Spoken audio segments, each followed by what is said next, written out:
It's crazy what the human mind can adapt to if it's determined enough. I'm not some moron from a horror movie who goes poking his nose into every dark crawl space when he hears a noise. When weird things happen here at school, I don't even offer them a second glance. I'm like a horse with the blinders on, always looking ahead, never getting distracted. Something terrible may be going on here behind the scenes, but I figured that if I just minded my own business and focused on my work, it would never touch me. And that tactic actually worked, until last night. The moment I got to collapse on the couch at the end of every day was the only thing keeping me going. Once I was home, after all, I was certain I was safe from whatever was going on at work. I'd officially made it through another day. I'd been recuperating from my shift in standard fashion, wasting my life on the couch watching TV and drowning my woes in cheap beer, listening to the rain pounding on my roof, when something suddenly slapped me awake from my drunken stupor. The mention of the name William. I popped up in an instant, staring at the news report as if spellbound. They'd found his hand. And just as Katie had hoped, it was lacking all of its fingernails. Crews were being assembled to scout the woods for the rest of his body, and I prayed their search would lead them to the school. No dice. The hand had been found on a cliffside dozens of miles away. No foul play was suspected, only the ravages of nature. I watched as a forensic scientist speculated that a bear or coyotes either killed him or consumed his body after death by some other cause, judging by the hints of tooth marks along the cut to static. I groaned, missing the days of CRT television when all you had to do was give it a good smack on the side. I was just about to give up and go grab another beer when my phone started vibrating in my pocket like mad. One of those doorbell cameras had come with the house here, and it had just buzzed me with 6 notifications back to back. Each read the same. Motion detected at front door. I opened the attached photo and found myself dumbfounded. Again, static. It looked exactly like the black and white dominating my TV screen. I didn't even know those cameras could malfunction in that way. I tried to push the growing unease aside as I flicked through the photos, each as distorted as the last. Was a salesman at the door or something? If so, why couldn't I hear any knocking? And then I reached the 6th picture and gasped with such shock that I dropped my phone. It was an eye, a single eye, red and veiny and bloodshot, piercing through the static, with pupils so dilated that the iris looked almost completely black. It was as if somebody was pressing their face directly against my door camera, just to stare back at me through my own screen, like they were peeking through a keyhole. I stared at my phone on the ground, my heart seizing in my chest. I knew it was just a still photo, but I couldn't help but feel I was locking eyes with something staring back at me. And then I heard crackling in my TV set and looked up to see it yet again. That very same eye staring at me from behind that blurring fuzz of static, gazing rapidly around the room before settling to meet my gaze. Its pupils dilated even further, as if excited by the sight of me. And then came a crash and roar that shook my home, and I screamed and fell to the floor, sure some demon was charging towards me. But it was only a bolt of lightning crashing down right outside my door, and my TV screen burned out, every light in my home flickering and dying, a terrible silence and darkness settling upon my living room. With trembling hands, I reached for my phone to flick on its measly little flashlight. I know I was probably just giving away my position, but I just couldn't bear to sit there in that pitch blackness, knowing something could come at me from any angle in the dark. The faint outline of that black eye seemed to have burned itself into my phone screen, but I tried to ignore it. What was I supposed to do? My every primitive instinct was screaming at me to run, like I was some deer in the woods who could sense that the wolves were circling. But how could I escape something I didn't even understand? I hid in my bedroom with all the superstition of a child who believes hiding under a blanket would protect them from the monster in their closet, staring at my door and clutching my baseball bat like it would do anything. The static returned outside this time. At first, I thought it was just the rain beating against my 2 windows, but then I turned and saw a hint of white light pouring through the glass. I hid just in time. Something unfathomable walked slowly past my bedroom windows, which was doubly concerning given the fact I was on the 2nd floor. It had the shape of a man, I thought, at least the roughest silhouette, but it was composed entirely of static, like a TV screen tuned to a dead channel, screeching that static screech and bathing my room in that flickering white light.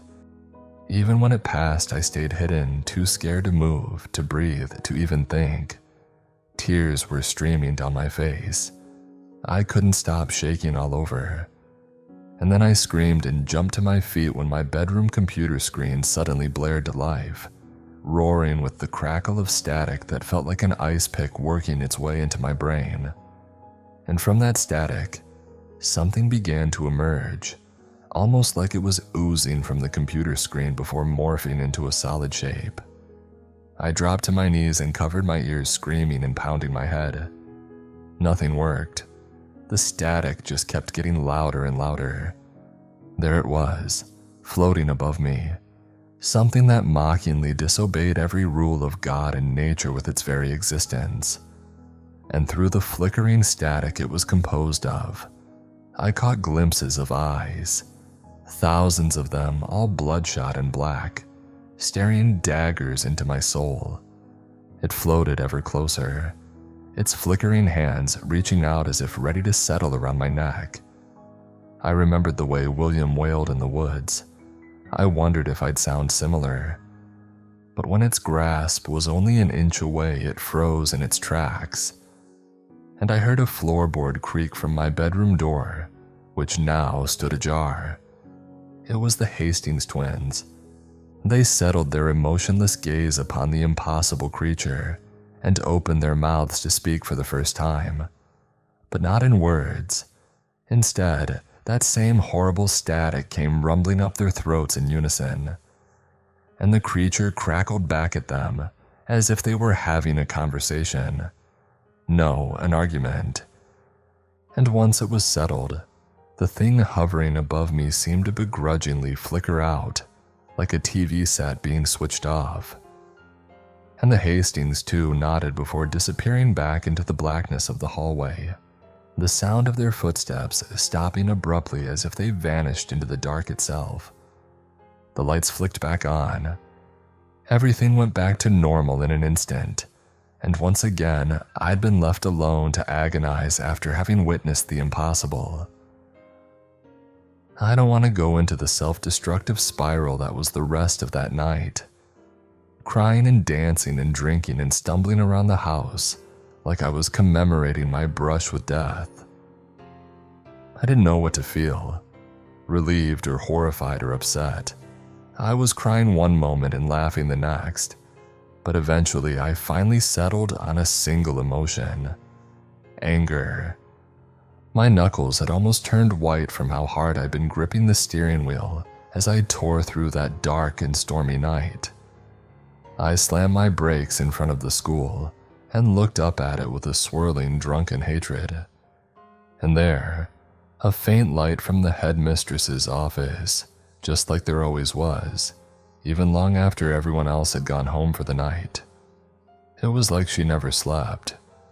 The headmistress was a woman of sunken cheeks and sharp, angular features, harsh yet faultless, like she had not been born but was rather a sculpture chipped out of marble by some Renaissance master.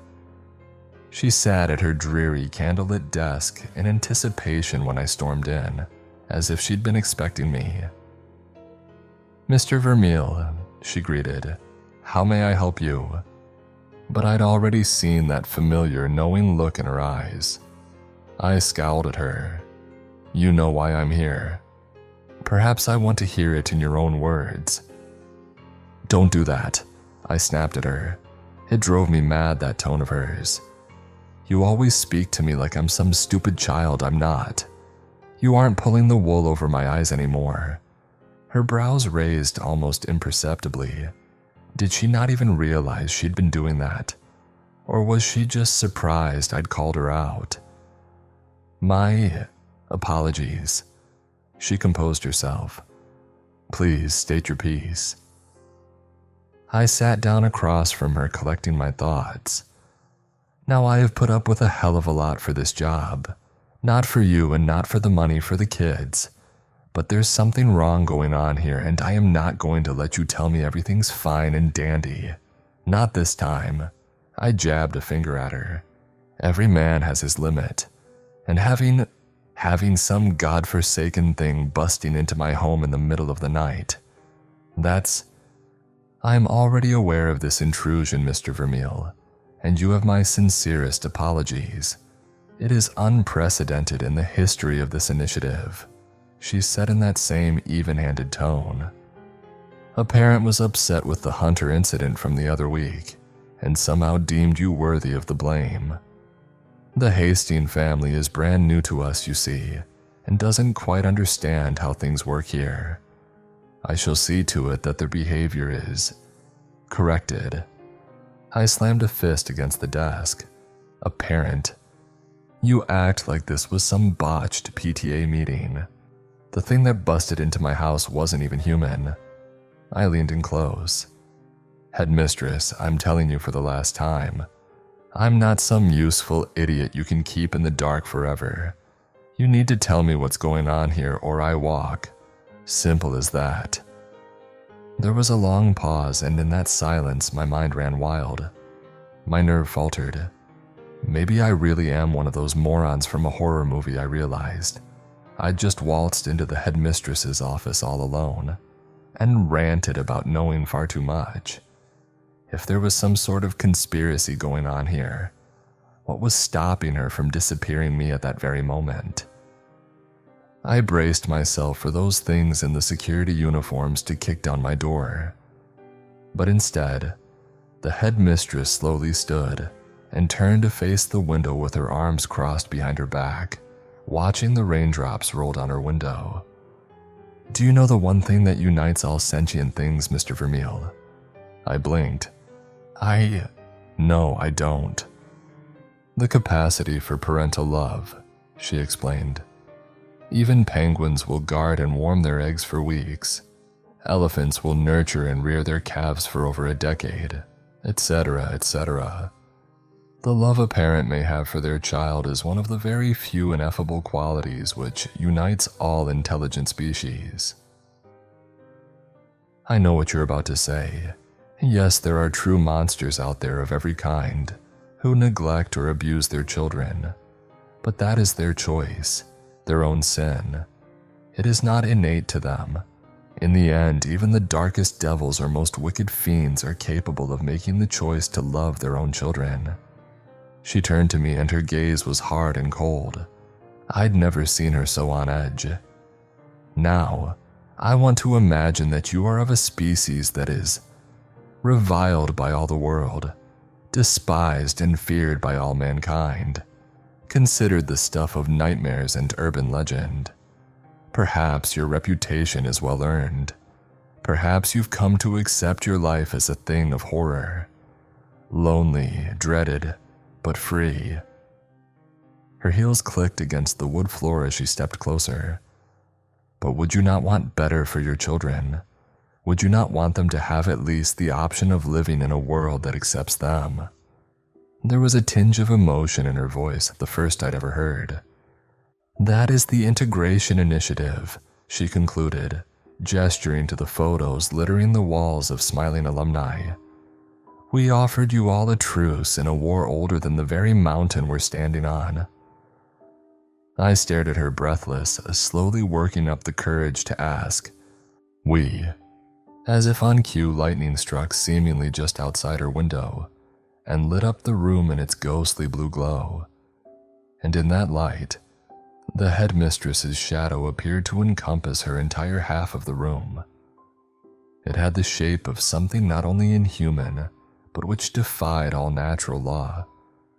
Some impossible cyclopean beast adorned by 1,000 writhing, grasping tentacles. The sort of creature I could imagine pulling entire ships down beneath the sea in some bygone era.